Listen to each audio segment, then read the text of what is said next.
Overall condition খুবই খারাপ, একেবারে ক্রিটিক্যাল বলতে যা বোঝায় তাই। ওনার ব্যাপারে আমরা কোনো আশার কথা বলবো না। আমরা যখন অপারেশন করার জন্য প্ল্যান করতেছি তখন ওনার ভাই, উনি বুলেট যুদ্ধের সময় ওনার সাথে ছিলেন, উনি কিন্তু বলছিলেন যে বেঁচে নাই, তারপর আপনারা করেন। কিন্তু আমরা কিন্তু আশা ছাড়ি নাই, তার সাইন অফ লাইফ কিন্তু ছিল। এবং অপারেশনের ভেতরেও কিন্তু আমাদের অ্যানেস্থেশিয়ার স্যাররা যারা ছিলেন ওনারা কিন্তু বলছেন যে পেশেন্টের এফোর্ট আছে। এফোর্ট মানে নিজস্ব শ্বাস প্রশ্বাসের যে শক্তি যেটা। তো উনি এখনো কিন্তু উনি বেঁচে আছেন, কিন্তু এর মধ্যে উনি 2 বার কার্ডিয়াক অ্যারেস্ট, ওনার ব্লাড লস হয়েছে প্রচুর, ওনার নাক দিয়ে মুখ দিয়েও ব্লিডিং শুরু হয়েছিল লাস্টের দিকে আমরা ওটি কমপ্লিট করার পর। এখন আমরা পেশেন্টের ব্যাপারে কোনো আশার কথাই বলবো না।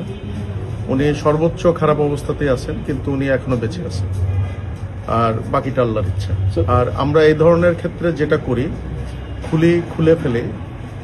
খুলে মগজের ভেতর যে রক্তগুলো থাকে ওগুলো আমরা বের করে দিই, যাতে ব্রেন বড় হওয়ার সুযোগ পায়, ব্রেনের ভেতর যে চাপটা আছে সেই চাপটা যাতে কমার সুযোগ পায়। এটাই হলো এটার ম্যানেজমেন্ট।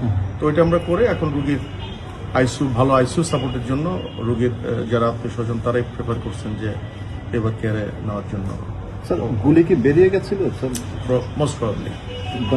আমরা এত হারিনেসের মধ্যে, কারণ বুলেট যদি ভেতরে থেকেও যায়, ধরে নিলাম যে বুলেট ভেতরে মগজের ভেতরে আছে, ওটা একদম মগজের সেন্টার পয়েন্ট, ওখানে অ্যাপ্রোচ করার কোনো প্রয়োজন নাই, ওটা করাও হয় না। মানে বুলেটটা বের হয়ে গেছে, কারণ বুলেটটা একদিক দিয়ে ছিদ্র হয়ে আরেক দিক দিয়ে হাড্ডি ভেঙে বের হয়ে গেছে, সুতরাং ওটা বুলেটই বের হয়ে গেছে আমরা ধরে নিতে পারি। কিন্তু বুলেটের কিছু ফ্র্যাগমেন্ট ব্রেনের ভেতর থেকে গেছে, সেটা আমরা যখন অপারেশন করছি কিছু ফ্র্যাগমেন্ট আমরা পেয়েছি, ওগুলো আমরা সংরক্ষণ করছি, খুব ছোট ছোট ফ্র্যাগমেন্ট।